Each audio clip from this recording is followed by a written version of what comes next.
भूगोल में इसके पहले वाले लेक्चर यानी पहले लेक्चर में मैंने ढेर सारे कॉन्सेप्ट आपको बताए थे, जिसमें अक्षांश, देशांतर और तमाम अन्य कॉन्सेप्ट भी दिए थे। अंतरराष्ट्रीय तिथि रेखा के बारे में, प्रधान यामोत्तर रेखा के बारे में बताया था।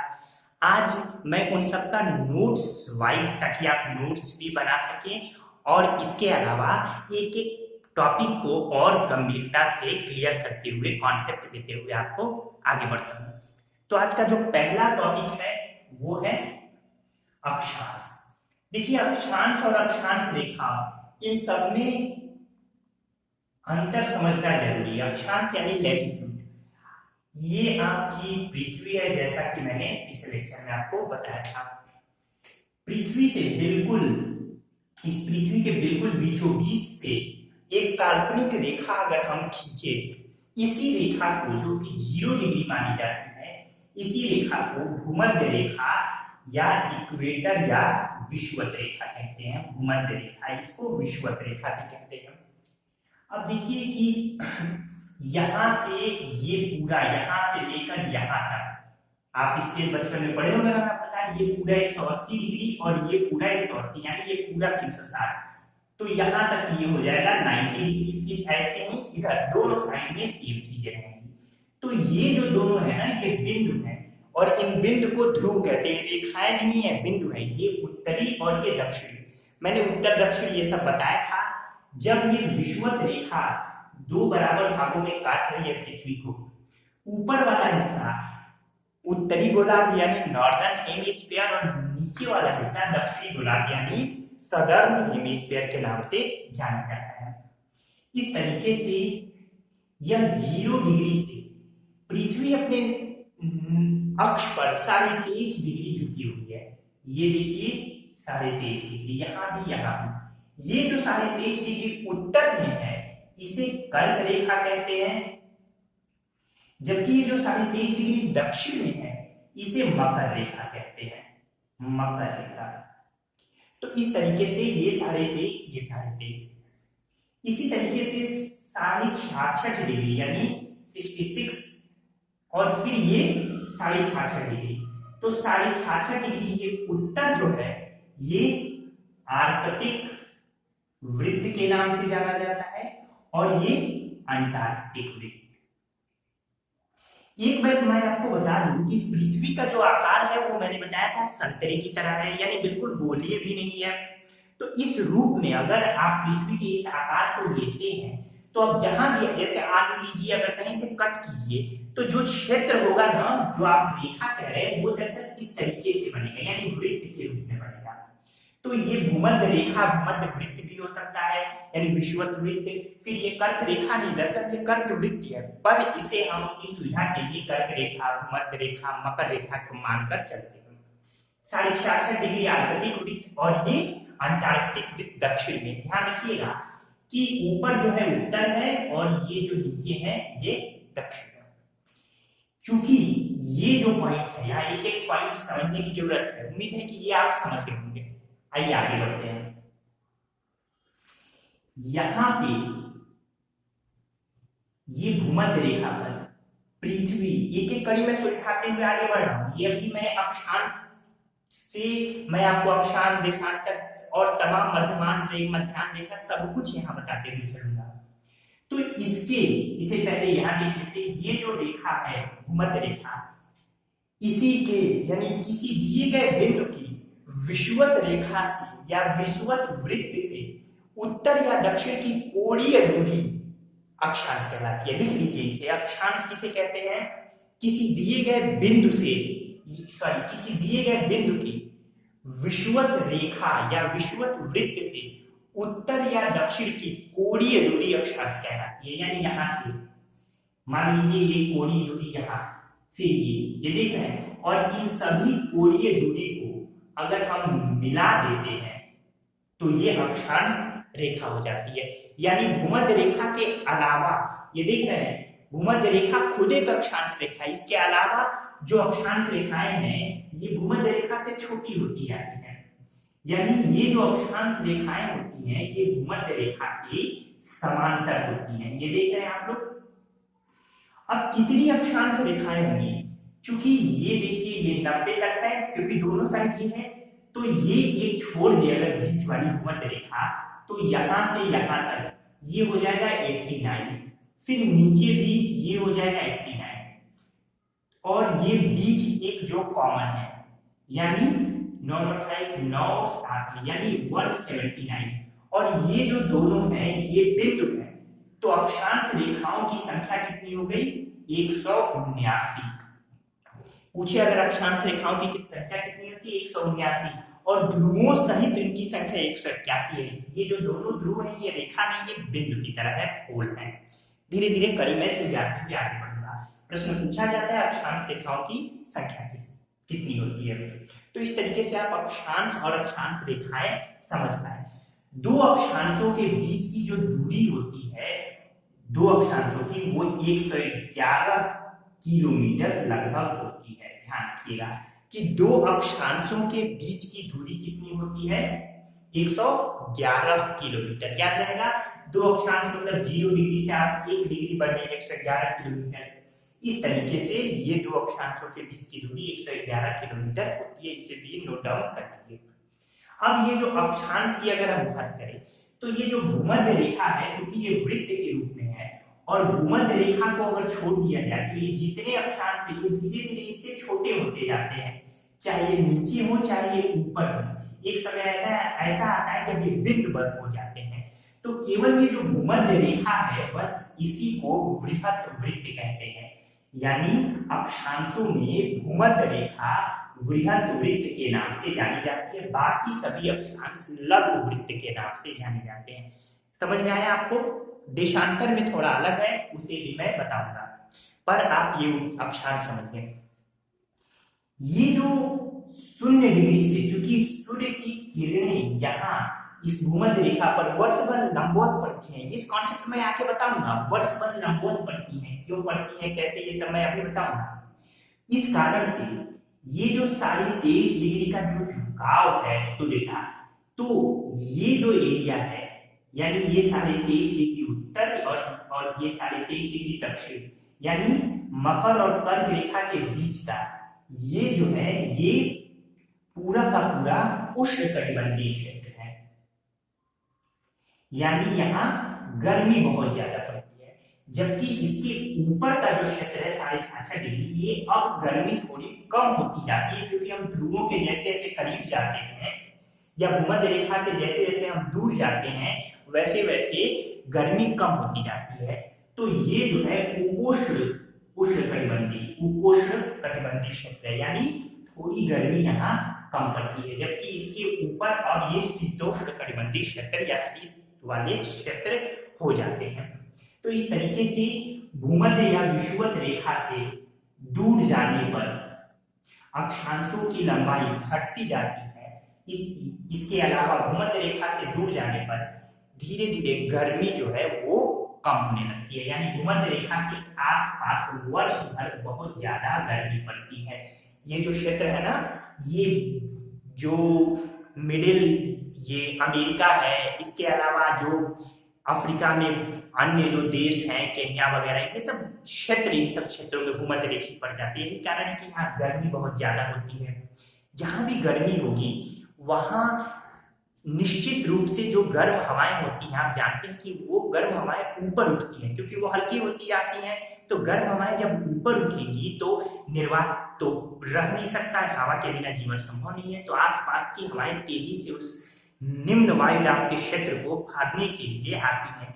आप बहुत ज्यादा भयभीत न होइए, निम्न वायुदाब का क्षेत्र जहां पे गर्म हवाएं ऊपर उठी उसी को कहते हैं निम्न वायुदाब का क्षेत्र। तो इस तरीके से गर्मी जहां ज्यादा पड़ रही है वहां निम्न वायुदाब का क्षेत्र होता है, तो आसपास की हवाएं तेज गति से उसको भरने के लिए आती हैं, और इस तरीके से वहां गर्मी के साथ साथ बरसात भी होती है। अब सोचिए कि गर्मी भी पड़ रही है, बरसात भी हो रही है, मौसम किस तरीके से हो जाएगा। यही कारण है कि ये पूरा क्षेत्र मच्छरों के पनपने के लिए, कीट पतंगे मक्खियों के लिए बड़ा उपयोगी हो जाता है। यहाँ लोग हमेशा बीमार ग्रस्त रहते हैं और बीमारियां बहुत ज्यादा होती हैं, और लोगों के त्वचा का रंग वो काला होता है। तो इस तरीके से आपने यहाँ पे भूमध्य रेखा की पूरी भूमिका देखी। इसके अलावा आपने अक्षांश और ये सारी पेटियां देखी। अब हम आगे बढ़ते हैं। अब हम चलते हैं अपने अगले पड़ाव की तरफ, देशांतर यानी लॉन्गिट्यूड। तो देशांतर की बात करें अगर, लॉन्गिट्यूड, तो देशांतर देखिए, ये है ध्रुव, यहां देख रहे हैं ये ध्रुव। अगर हम एक मान के चलिए, एक बात तो कल मैंने जो बताया था उसे ध्यान रखिए कि जहां यही जो है बीच में, ये जो देख रहे हैं बीच वाली रेखा, बिल्कुल बीचों बीच, क्योंकि ये भी तो वृत्त के समान ही होगी ना, ये भी एक प्रकार से वृत्त के समान ही होगी। इसको कहते हैं यामोत्तर रेखा या मध्याह्न रेखा, यामोत्तर। और ये जो रेखा होती है यामोत्तर या मध्याह्न, ये 0 डिग्री होती है। इसी 0 डिग्री के ठीक पीछे, यानी अगर जैसे ये रेखा ले लीजिए, तो इसके ये जो 0 है तो ये 180 में जाएगा, तो ये गोल जो है यानी ये 0 है, तो इसी के ठीक पीछे 180 डिग्री होता है। और इसी यामोत्तर से 180 यानी पूर्व और पश्चिम की तरफ समय की गणना की जाती है, जिसको मैं धीरे धीरे कड़ी दर कड़ी सुलझाऊंगा। आपको ये जानकर सुखद आश्चर्य भी होगा कि 180 डिग्री पूर्वी और 180 डिग्री पश्चिमी यामोत्तर रेखा एक ही है, क्योंकि उसी रेखा के पूर्व में समय बढ़ता जाता है और पश्चिम में समय घटता जाता है। तो 180 डिग्री जो देशांतर रेखा होती है, जो इस 0 डिग्री यामोत्तर रेखा के ठीक पीछे होती है, उसे अंतरराष्ट्रीय तिथि रेखा कहते हैं। ये पहले लेक्चर में भी मैंने आपको बताया था। और ये अंतरराष्ट्रीय तिथि रेखा इसके ठीक पीछे यानी प्रशांत महासागर के से होकर जाती है। पहले लेक्चर में क्लियर हुआ, आप पहला लेक्चर जरूर देख लीजिए। तो अंतरराष्ट्रीय तिथि रेखा का लगभग 8 बार विचलन कराया गया, यानी अपनी मार्ग से, ताकि ये किसी भूखंड स्थल मार्ग से होकर न गुजरे। इस तरीके से अंतरराष्ट्रीय तिथि रेखा के बारे में ये बात रही। जो बेरिंग जल संधि है, इसके बारे में जैसे जैसे हम भूगोल में आगे बढ़ेंगे, यहाँ मैं कॉन्सेप्ट आपको फैक्चुअल रूप में बता दे रहा हूँ। ये अंतरराष्ट्रीय तिथि रेखा के समांतर है। पूछा जाता है कि निम्नलिखित में अंतरराष्ट्रीय तिथि रेखा के समांतर कौन है, तो बेरिंग जल संधि ये अंतरराष्ट्रीय तिथि रेखा के समांतर चलती है। तो इस तरीके से ये जो यामोत्तर रेखा है, अब यहां से उत्तरी ये ध्रुव है, तो उत्तरी ध्रुव से दक्षिणी ध्रुव को मिलाने वाली ये जो रेखा है, ये देख रहे हैं आप, ये क्या है, उत्तरी ध्रुव से दक्षिणी ध्रुव को दोनों साइड में, इसे कहते हैं देशांतर रेखा। और इनकी कोण की माप जो है वो डिग्री में होती है। डिग्री से छोटी इकाई मिनट और मिनट से छोटी इकाई सेकंड है। तो इस तरीके से ये हो जाता है देशांतर रेखा। अब देशांतर और अक्षांश रेखा का महत्व क्या है? अक्षांश रेखा की गणना मैंने पहले लेक्चर में बताया है कि देशांतर रेखा से दिन और रात की गणना होती है, जबकि अक्षांश रेखाएं आपकी ऋतु के लिए जिम्मेदार होती हैं। तो ये भी मैंने पहले लेक्चर में बताई, कॉन्सेप्ट आप जरूर देख लीजिए, हमारा पहला भूमिका वाला लेक्चर। तो आइए अब मैं आपको कुछ और कॉन्सेप्ट इससे रिलेटेड बता दूं। इससे पहले मैं आपको बता दूं कि दो देशांतर रेखाओं के बीच की जो दूरी होती है वो 111.34 किलोमीटर होती है, और ये महत्वपूर्ण भी है। तो इस तरीके से ये सब जो बातें हैं, जो भी महत्वपूर्ण बातें थी, वो मैंने आपको यहाँ पे बताई है। अब कड़ी दर कड़ी आप हमारे साथ बने रहिए। तो इस तरीके से अगर प्रश्न पूछे दो देशांतर रेखाओं के बीच की दूरी, तो आप क्या कहेंगे, 111.432 किलोमीटर। तो मुझे उम्मीद है कि ये आपको समझ में आएगा। आइए देखते हैं कि ये इसका किस तरीके से स्थान के निर्धारण में अक्षांश और देशांतर का उपयोग किया जाता है, और दिशाओं का क्या महत्व है अक्षांश देशांतर। ये तो आपको हमेशा आधा करना पड़ेगा, आपने कर दिया। अब आपको एक कोई इंसान कहे कि एक अमुक स्थान है, अमुक देश है, वो 20 डिग्री अक्षांश पर है। अगर वो अक्षांश बोले 20 डिग्री, तो आपका दिमाग जाएगा कि इसके पैरेलल कहीं है। अगर ये 0 है, यहाँ से आगे बढ़ते हुए अगर यहाँ 20 डिग्री है, तो ये 20 डिग्री सभी जगह, ये पूरा 20 डिग्री, हर जगह ये 20 डिग्री है, क्योंकि ये गोल है ना, स्फेरिकल ऐसे है। इसी तरीके से आपका दिमाग जाएगा, या तो वो इधर होगा 20 डिग्री, लेकिन इसके नीचे भी तो 20 डिग्री है, जितना ऊपर उतना नीचे। तो आप कहेंगे कि या तो इसमें कमी है, नहीं तो इसमें कमी है। देख रहे हैं, एक नतीजे पे नहीं पहुंच पाए। अब वो व्यक्ति कहे कि 20 डिग्री उत्तर में है, तो आपका दिमाग जाएगा उत्तर यानी ये, यानी इसी में कहीं आप एक एलिमिनेट हो गया।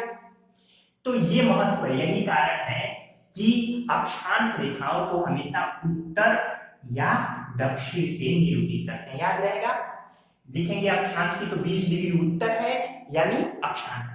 ये जो अधिकतम अक्षांश जाएगा ये 90 डिग्री तक जाएगा, यानी अधिकतम 0 डिग्री से लेकर 90 डिग्री उत्तर या दक्षिण अक्षांश। ध्यान रखिए 91 डिग्री उत्तरी अक्षांश नहीं होगा, क्योंकि इसके बाद से फिर ये वापस चलता रहेगा, फिर ये 0 से 90 हो जाएगा।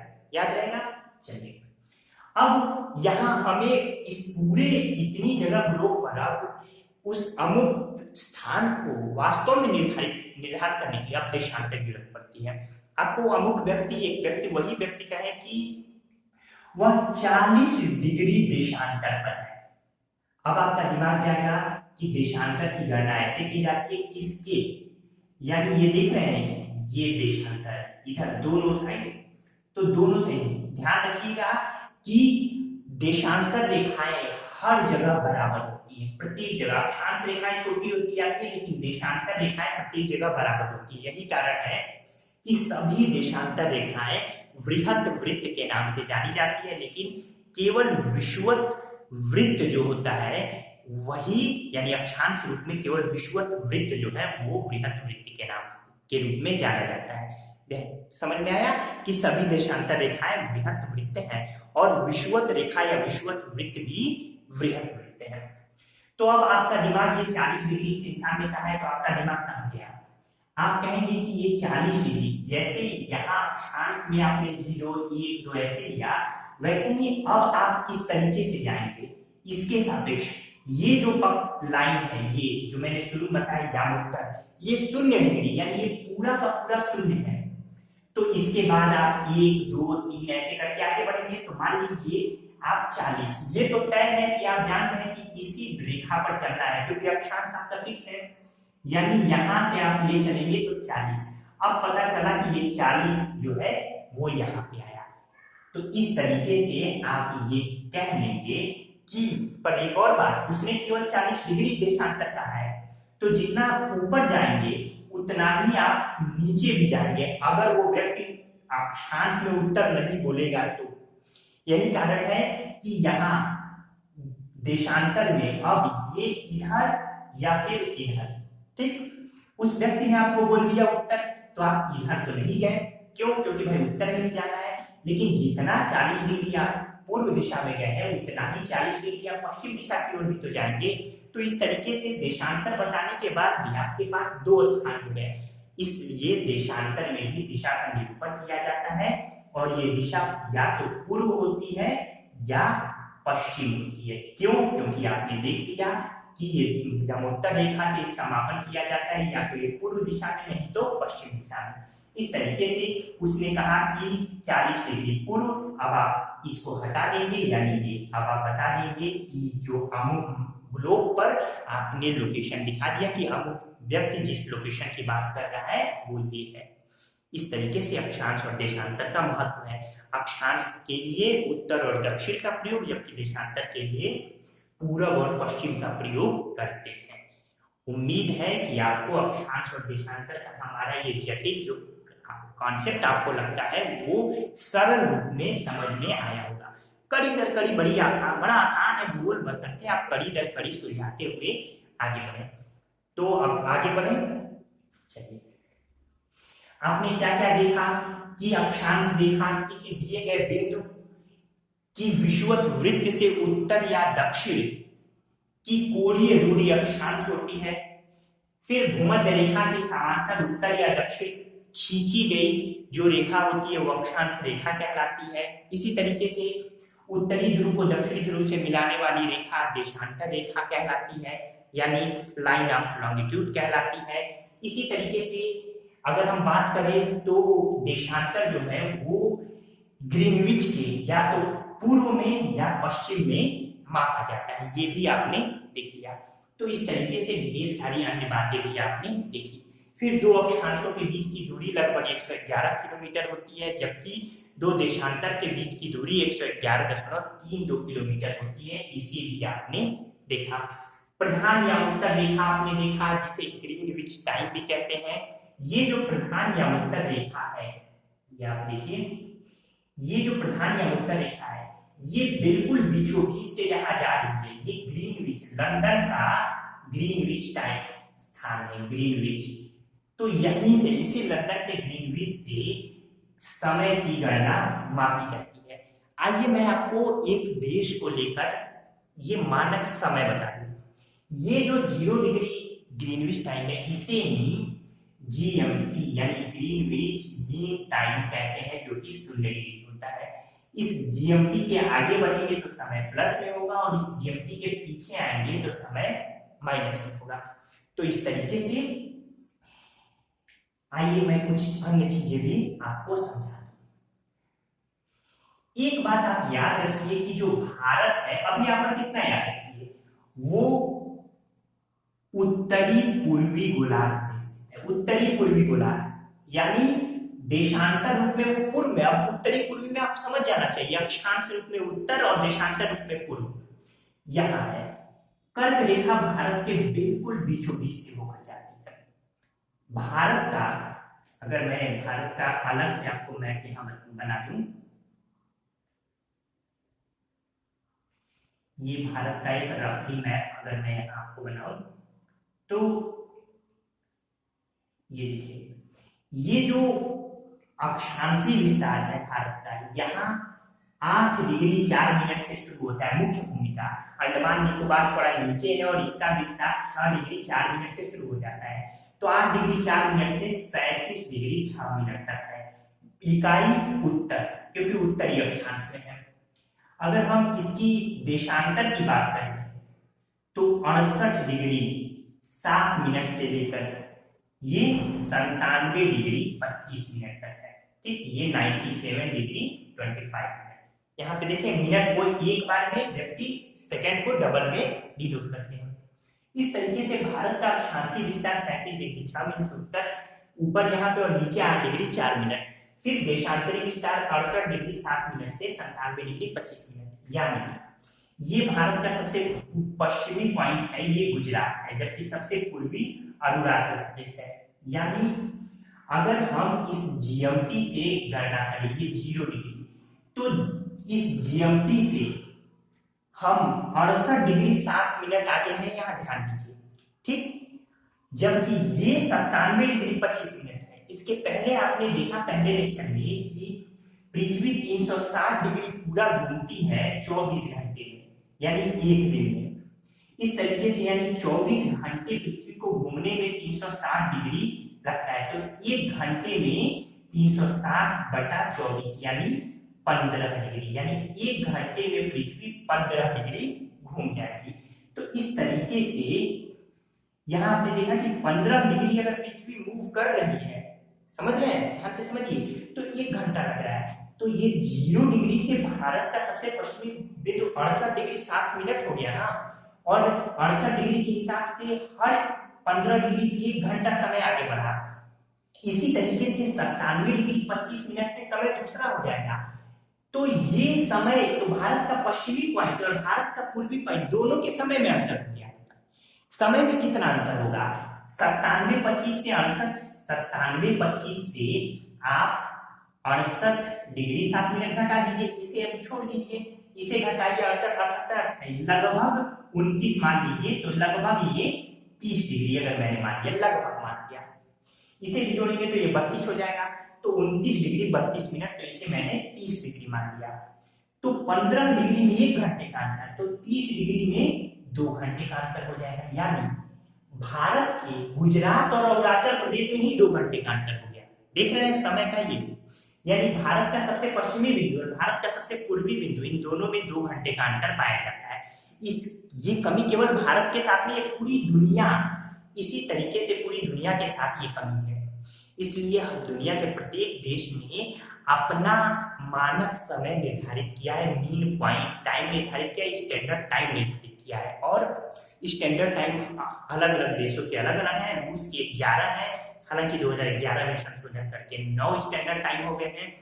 भारत का स्टैंडर्ड टाइम, इन दोनों को जोड़ लीजिए, एवरेज ही तो निकाला जाता है। दो लोग मिलके 10 लड्डू खाए, बताइए प्रत्येक आदमी कितना लड्डू खाया, तो आप क्या करेंगे भाई, 10 में 2 का भाग दे देंगे। इस तरीके से ये 95 और ये आपने 97 डिग्री 25 मिनट और 68 डिग्री 7 मिनट, इन दोनों को जोड़ लीजिए।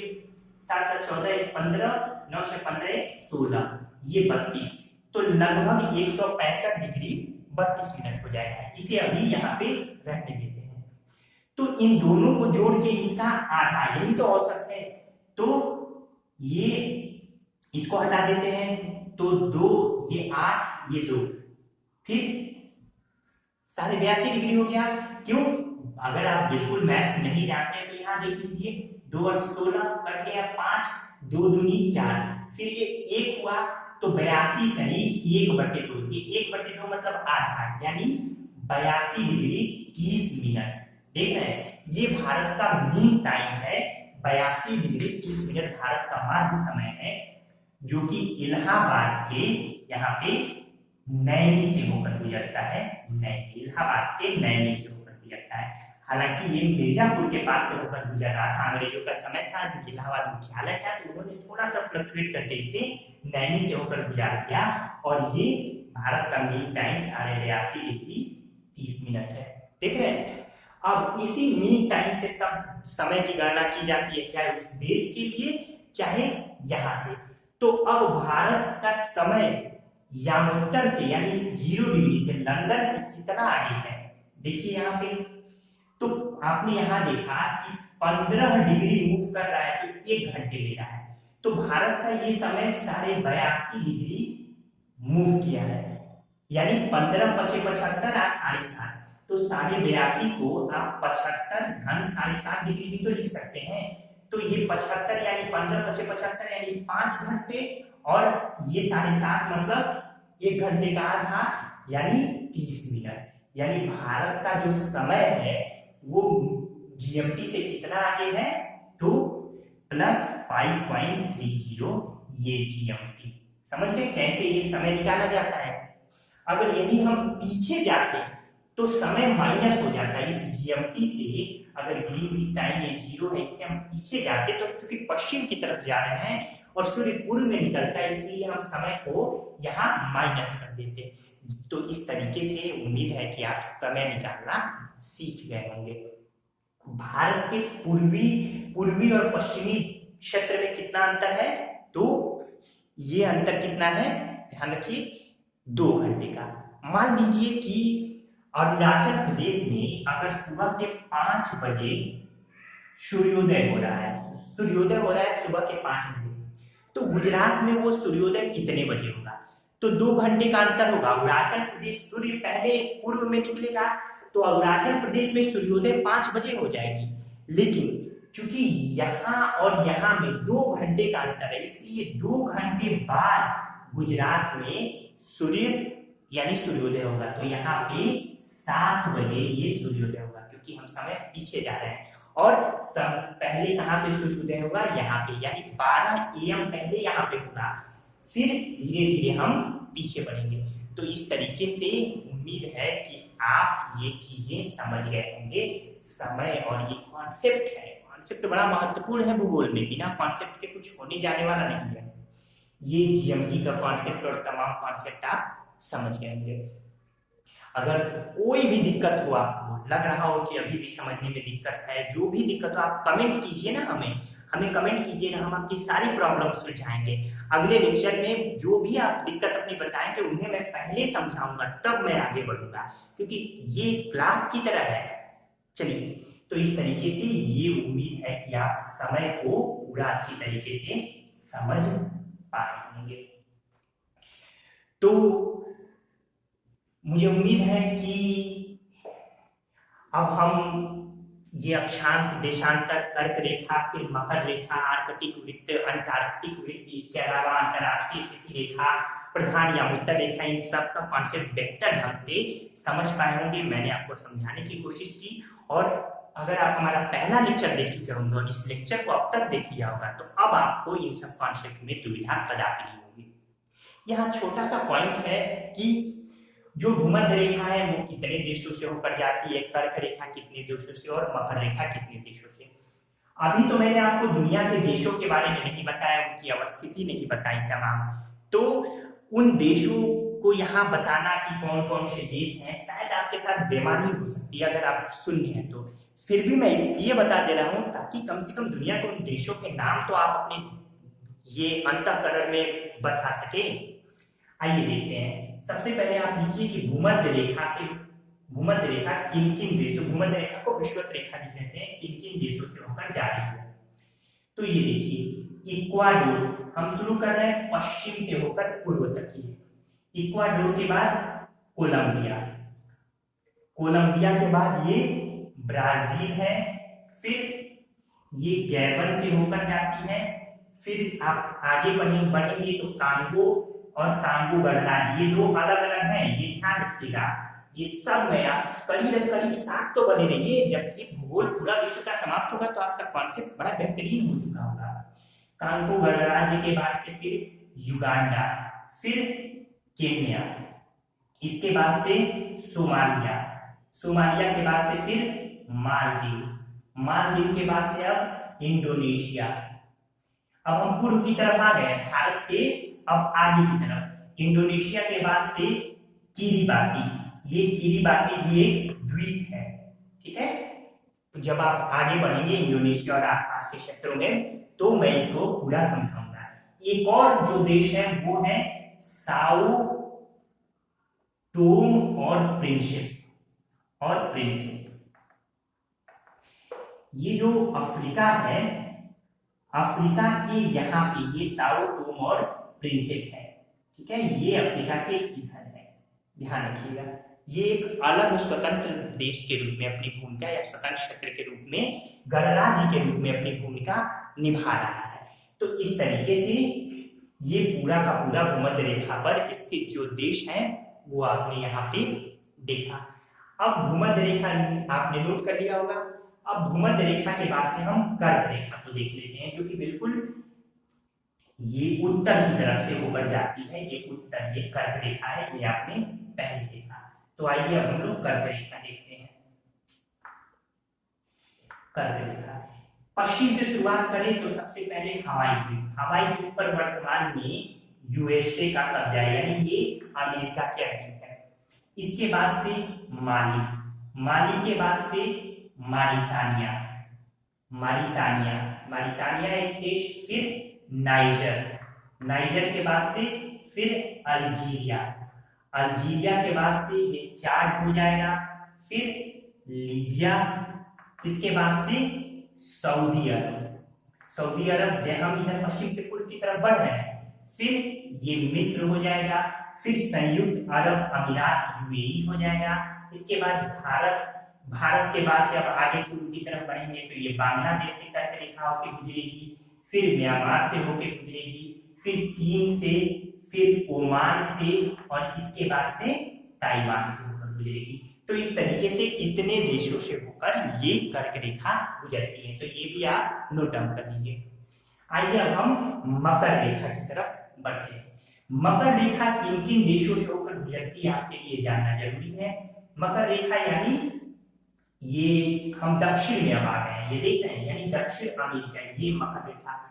तो ये दक्षिण अमेरिका पश्चिम से पूर्व की तरफ सबसे पहले ये ब्राजील से होकर शुरुआत हो रही है, फिर पराग्वे से होकर जाती है, पराग्वे के बाद से ये अर्जेंटीना से होकर जाती है, ये सब दक्षिण अमेरिकी देश हैं। फिर इसके बाद से चिली, चिली के बाद से फ्रेंच पोलिनेशिया, फ्रेंच पोलिनेशिया एक गणतंत्र तो है पर फ्रांस के अधीन ये है। इसके बाद से बोत्सवाना, इसके बाद से ऑस्ट्रेलिया, बोत्सवाना के बाद से ऑस्ट्रेलिया, इसके बाद से एक द्वीप है मेडागास्कर, जहां अक्सर टिड्डियों का हमला होता रहता है, गास्कर। मेडागास्कर के बाद से ये दक्षिण अफ्रीका, इसके पहले ही पड़ जाएगा मेडागास्कर से, फिर ये टोंगा और नामीबिया, नामीबिया। तो इस तरीके से ये दक्षिण अफ्रीका, ऑस्ट्रेलिया, ये दक्षिण अफ्रीका, सबकी स्थिति आप तनिक भी भयभीत ना हो, ये तो मैंने एक फैक्ट दिया, पूछा जाता है, तनिक भी भयभीत ना हो।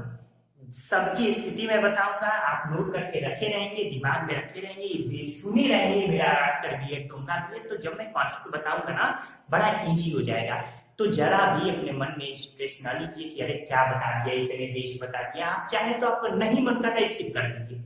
मैं फिर आगे आपके साथ जब बढ़ूंगा देशों को बताऊंगा, कर्क मकर और भूमध्य रेखा पर स्थित देश मैप के द्वारा बताऊंगा। जब मैं मैप आपको समझा दूंगा, बिना मैप के तो भूगोल की पढ़ाई नहीं होगी। आप देखते तो जाइए कि कैसे मैं मैप आपको पढ़ना समझना सिखाता हूँ। तो इस तरीके से ये पूरा का पूरा बेसिक कॉन्सेप्ट आपने समझा। आइए अब हम पृथ्वी की गतियां देख लेते हैं। इसके पहले गर्मी से भी मैं थोड़ी निजात पा लूं। तो पृथ्वी की गतियां, हेडिंग डाल लीजिए पृथ्वी की गतियां। बड़ा इंटरेस्टिंग और लाजवाब टॉपिक है।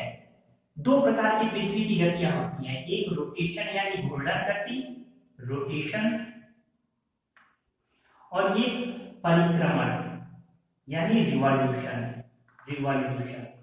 देख रहे हैं? तो एक घूर्णन गति होती है पृथ्वी की, एक परिक्रमण। घूर्णन गति यानी पृथ्वी अपने अक्ष पर ही घूम रही है, जिसके कारण से दिन रात होते हैं। घूर्णन गति यानी ये जो पृथ्वी है ना, ये अपने अक्ष पर, अपने धुरी पर, सूर्य के सापेक्ष धुरी पर घूम रही है। तो धुरी पर जब घूम रही है तो एक हिस्सा इसका जो सूर्य के साइड में पड़ता है 12 घंटे, वहां क्या होती है, दिन होता है। तो अपोजिट जो सूर्य के विपरीत होता है वहां रात होती है। इसी तरीके से इसका दूसरा हिस्सा जब इधर दिन होता है तो इधर रात होती है। यानी अगर ग्लोब पे समझें तो ये देख रहे हैं, देशांतर से ही दिन रात की गणना की जाती है। तो अगर ये जो हिस्सा है ऑस्ट्रेलिया, ये ऊपर भारत है, ये ऑस्ट्रेलिया न्यूजीलैंड है, यहाँ अगर दिन है तो फिर ये अमेरिका वाले हिस्से में रात होगी, पूरी अमेरिका वाले हिस्से में। ये देख रहे हैं आप, पूरा ये अमेरिका वाला हिस्सा है। तो निश्चित रूप से ये आप समझ गए, क्यों? क्योंकि ये देशांतर यहाँ से ये है, ये घूर्णन है। अब हम देखते हैं परिक्रमण। परिक्रमण देखिए, पृथ्वी सूर्य के चारों ओर चक्कर लगाती है। जो आप सुनते हैं ना कि सूर्य का उत्तरायण होना, दक्षिणायन होना, इसका मतलब है कि पृथ्वी अपने सूर्य के चारों तरफ घूम रही है। ध्यान रखिएगा। तो इस तरीके से जो पृथ्वी है, ग्रह, वो सूर्य यानी तारे के चारों तरफ घूम रही है। यहाँ समझने की जरूरत है कि मैं पहले बेसिक रूप में समझा दूं। यहाँ पे ग्लोब पे 21 मार्च का ये जो समय होता है, 21 मार्च, और यहाँ पे चूंकि पृथ्वी अपने अक्ष पर झुकी हुई है, क्योंकि ये गोला है। ध्यान रखिएगा, अगर टार्च लेके इस गोले जैसे ये गोला है, अगर ये समतल है, इस पे टार्च लगाइए तो यहाँ पे आएगा ही। लेकिन ये जब गोला है इस तरीके से, अब टार्च लाइए तो यहाँ तो पड़ेगा ही, प्लस इसकी तिरछी किरणें ऊपर पड़ेगी। तिरछी तो सीधी किरणें तो हमेशा पड़ेगी, प्लस ये गोल होने के कारण तिरछी किरणें भी ऊपर पड़ती रहेंगी। यही हाल नीचे भी रहेगा। इस तरीके से पृथ्वी 21 मार्च से, ये देख रहे हैं भूमध्य रेखा पर, अब उत्तरायण यानी उत्तर की तरफ, यानी अगर और मैं इजी वे में समझाऊं तो ये सूर्य के चारों तरफ, ये है आपका सूर्य, देख रहे हैं, इनके सूर्य के चारों तरफ 21 मार्च को पृथ्वी सूर्य के बिल्कुल सीध में होती है। यानी 21 मार्च को भूमध्य रेखा पर सीधे सूर्य की किरण यहाँ पड़ रही होती है, गर्मी होती है। इसके बाद अब धीरे धीरे पृथ्वी उत्तर की तरफ यहाँ बढ़ना स्टार्ट करती है। ये 21 मार्च के बाद से ये 21 जून को कर्क रेखा पर, ये देख रहे हैं 21 जून को पृथ्वी कर्क रेखा पर यहाँ पहुंचती है। अब यहाँ पे कर्क रेखा यानी अब सूर्य की सीधी किरणें किस पर पड़ने शुरू हो गई, कर्क रेखा पर। यानी 21 मार्च से 21 जून तक भीषण गर्मी का प्रकोप दिखाई देता है उत्तरी गोलार्ध में, देख रहे हैं, क्योंकि सूर्य की किरणें सीधी पड़ रही है। अब यहाँ देखिए 21 जून के बाद से अब ये जो सूर्य पृथ्वी है ये आगे नहीं बढ़ती, क्यों? क्योंकि पृथ्वी अपने अक्ष पर झुकी हुई है सूर्य के सापेक्ष। उसकी जो रोशनी होती है अब ये नीचे की तरफ झुका होता है, यानी ये अब इधर की तरफ आती है। तो ये जो है ये 23 सितंबर होता है। तो 23 सितंबर को, यानी फिर यही स्थिति, ये यहाँ पे 23 सितंबर, क्योंकि अब ये दक्षिणी गोलार्ध की स्थिति है। 21 मार्च को अगर सूर्य की किरणें, यहाँ आप देख लीजिए, 21 मार्च को सूर्य की किरणें उत्तरी गोलार्ध की तरफ ऊपर जा रही हैं, तो उस समय उसके ठीक 6 महीने बाद 23 सितंबर, अब यहाँ नीचे इधर शीत ऋतु होगी, यानी ऊपर अगर गर्मी है तो नीचे क्या है, ठंड है। तो इसको हम कह सकते हैं कि 21 मार्च से 23 सितंबर ये जो 6 महीने हैं, ये पूरा का पूरा, ये उत्तरी गोलार्ध में पूरा का पूरा गर्मी का मौसम रहता है। ध्यान रखिए, ग्रीष्म ऋतु। और 21 मार्च को और 23 सितंबर को सूर्य की किरणें सीधी भूमध्य रेखा पर पड़ती है। यही कारण है कि 21 मार्च और 23 सितंबर को संपूर्ण पृथ्वी पर दिन व रात बराबर होते हैं, संपूर्ण पृथ्वी पर। ध्यान रखिएगा, 21 मार्च और 23 सितंबर। जबकि ये कर्क रेखा 21 जून को यहाँ कर्क रेखा पर सूर्य की किरणें कर्क रेखा पर लंबवत पड़ती है। यही कारण है कि उत्तरी गोलार्ध में 21 जून सबसे बड़ा दिन होता है और इसी दिन अंतर्राष्ट्रीय योग दिवस भी मनाया जाता है। उत्तरी गोलार्ध में सबसे बड़ा दिन होता है, दक्षिणी गोलार्ध का नहीं, ध्यान रखिएगा। दक्षिणी गोलार्ध जो यहाँ पे ठीक अपोजिट उल्टा हो जाएगा। इसके बाद से अब जब 23 तक से पृथ्वी है यहाँ, अब इसके बाद से फिर ये नीचे अगले 3 महीने तक यहाँ मूव करती है। ये देख रहे हैं, मकर रेखा तक अगले 3 महीने जो मूवमेंट होता है, तो 23 सितंबर के बाद से ये 22 दिसंबर, यानी अगर यहाँ कहें तो ये 22 दिसंबर। यहाँ पे देखिए 23 सितंबर के बाद से अब फिर पृथ्वी, ये मैं यहाँ मिटा रहा हूँ आपके समझने के लिए, 23 सितंबर के बाद से अब फिर ये नीचे की तरफ आती है और ये 23, ये 22 दिसंबर होता है। फिर ये ऐसे, तो ये देख रहे हैं ये चक्र किस तरीके से चल रहा है। वैसे ध्यान रखिएगा, पृथ्वी की जो गति होती है पश्चिम से पूर्व की तरफ होती है, तो इस तरीके से ये समझाने के लिए मैंने सूर्य को केंद्र बिंदु रख के आपको यहाँ बताया है। तो 21 जून को अगर उत्तरी गोलार्ध में सबसे बड़ा दिन होगा, तो जरा बताइए कॉमन सेंस से दक्षिणी गोलार्ध में सबसे बड़ा दिन कब होगा? 22 दिसंबर को सबसे बड़ा दिन। ध्यान रखिए, इस समय 22 दिसंबर को हमारे यहाँ ये हमारे यहाँ यानी उत्तरी गोलार्ध में, चूंकि सूर्य कहाँ पे है, अब सीधी किरणें सूर्य की नीचे पड़ रही है दक्षिण की तरफ मकर रेखा पर। यही कारण है कि कर्क में यानी हमारी तरफ उत्तर में ठंड का मौसम होता है, यानी हम ठंड में क्रिसमस मनाते हैं। तो ये जो नीचे ऑस्ट्रेलिया है ये गर्मी में क्रिसमस मनाता है। बात समझ में आई? यानी क्रिसमस के दिन ऑस्ट्रेलिया में भीषण गर्मी पड़ रही होती है, जबकि हम ठंड में रहते हैं। तो ये कॉन्सेप्ट आपको समझ में आया। देख रहे हैं, 21 मार्च के बाद 21 जून, फिर ये 23 सितंबर, फिर 22 दिसंबर। तो इस तरीके से सबसे बड़ा दिन जो होता है दक्षिणी गोलार्ध का वो 22 दिसंबर, उत्तरी गोलार्ध का सबसे बड़ा दिन 21 जून। 21 मार्च और 23 सितंबर को पूरी पृथ्वी पर दिन और रात बराबर होते हैं, क्योंकि यहाँ सूर्य की किरणें लंबवत पड़ती है। जबकि 21 जून को सूर्य की किरणें कर्क रेखा पर लंबवत पड़ती हैं, जबकि 22 दिसंबर को सूर्य की किरणें मकर रेखा पर लंबवत पड़ती है।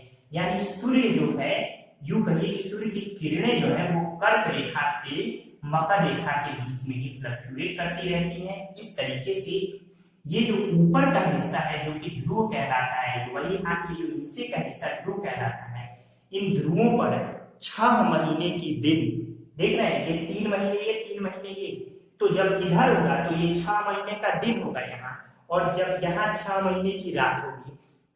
जब ये नीचे आएगा तो दक्षिणी ध्रुव पर 6 महीने का दिन और उत्तरी ध्रुव पर 6 महीने की रात होगी। इस तरीके से उत्तरी और दक्षिणी ध्रुव पर 6 महीने का ये कॉन्सेप्ट होता है। इसकी किरणें जब ये सूर्य यहाँ पे 21 जून को जब यहाँ पे आता है, ये 23.5 डिग्री, तो सूर्य की किरणें सीधे ये 6.5 डिग्री पर पड़ती है, बड़ी तेज लंबवत। यहाँ पे है टार्च आपने इस पर जलाया, ये तिरछा, चूंकि पृथ्वी ऐसी है, ये तिरछी फोकस गई सूर्य की, यहाँ तो लंबवत पड़ रही है सीधे, सूर्य की किरणें परपेंडिकुलर गई, और यहाँ पे है नॉर्वे और स्वीडन वगैरह। और इस तरीके से गर्मियों में नॉर्वे में अर्धरात्रि में सूर्य का चमकना हो जाता है, यानी अर्धरात्रि यानी 24 घंटे नॉर्वे में सूर्य दिखाई दे जाता है गर्मियों के महीने में। इस तरीके से आपने पृथ्वी की गतियां, परिक्रमण वगैरह इस चीज को बेहतर तरीके से आप समझ पाए, मुझे पूरी उम्मीद है यहाँ पे आपसे। ठीक है, यहाँ को एक और बात मैं आपको बता दूं कि जो ये 0 डिग्री यानी विषुवत रेखा है, 0 डिग्री अक्षांश और 0 डिग्री ये जो देशांतर है यानी यामोत्तर रेखा है, ये एक दूसरे को कहाँ काटती हैं या एक दूसरे से कहाँ मिलती हैं, तो ध्यान रखिएगा, गिनी की खाड़ी में मिलती हैं। कौन कौन? 0 डिग्री अक्षांश और 0 डिग्री देशांतर यानी विषुवत रेखा और यामोत्तर रेखा। और ये गिनी की खाड़ी कहाँ पे है? तो अटलांटिक महासागर में, या अंध महासागर भी अटलांटिक महासागर को कहते हैं। तो इस तरीके से ये सारी चीजें आप निश्चित रूप से समझ पाए और मुझे उम्मीद है कि ये समझ पाएंगे। इसी तरीके से जो जीएमटी का प्रयोग है, ब्रिटेन तो अपनी ग्रीन मीन टाइम का प्रयोग करता ही करता है 0 डिग्री। इसके अलावा अन्य ढेर सारे देश भी हैं जो इसी ग्रीन मीन टाइम का प्रयोग यानी 0 डिग्री का प्रयोग करते हैं। इसके अलावा 3 देशों की राजधानियां भी हैं, एक है अक्रा, एक है डबलिन, एक है लिस्बन। अक्रा, डबलिन और लिस्बन, ये 3 राजधानियां हैं जो कि अपने समय के लिए जीएमटी का प्रयोग करती हैं।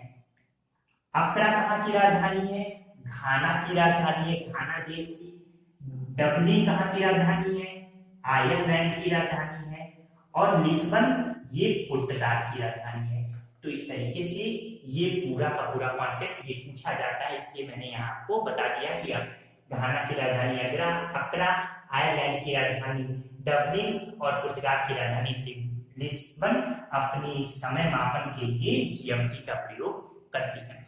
तो मुझे पूरी उम्मीद है कि ये सारी चीजें आपको समझ में आई होंगी।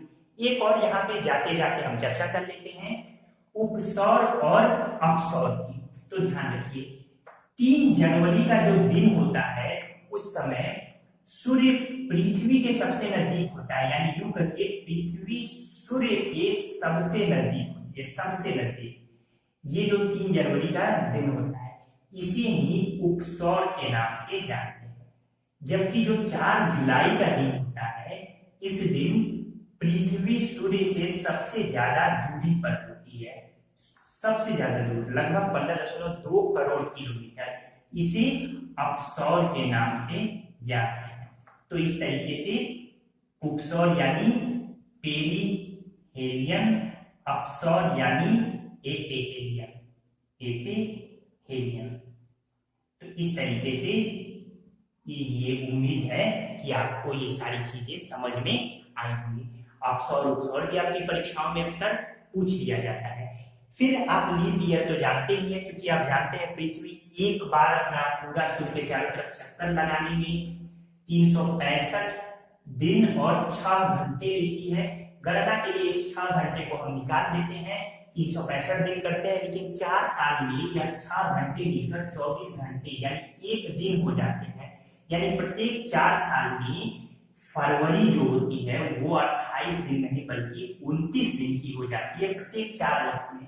और इसी जब फरवरी 29 दिन की हो जाती है तो उसे लीप ईयर की संज्ञा दी जाती है। तो इस तरीके से ये पूरा का पूरा कॉन्सेप्ट आपको समझ में आया। मुझे उम्मीद है कि आप पूरा आपने ये लेक्चर एंजॉय किया होगा, कॉन्सेप्ट को समझे होंगे। अपने कमेंट के माध्यम द्वारा हमें बताइएगा। अगले लेक्चर का इंतजार कीजिए। आप पृथ्वी की अवधारणाओं के साथ मैं अगले लेक्चर में आऊंगा। जो भी दिक्कत हो आप कमेंट कीजिए ताकि अगले लेक्चर में पहले मैं उस दिक्कत को दूर कर सकूं। ठीक है दोस्तों, आपका वीडियो देखने के लिए बहुत बहुत धन्यवाद। बने रहिए हमारे साथ। पूरा वीडियो में आपको ये पूरा भूगोल मैं आपको अपने लेक्चर्स, अपने वीडियो के माध्यम द्वारा सिखा कर छोड़ूंगा। ठीक है दोस्तों, धन्यवाद।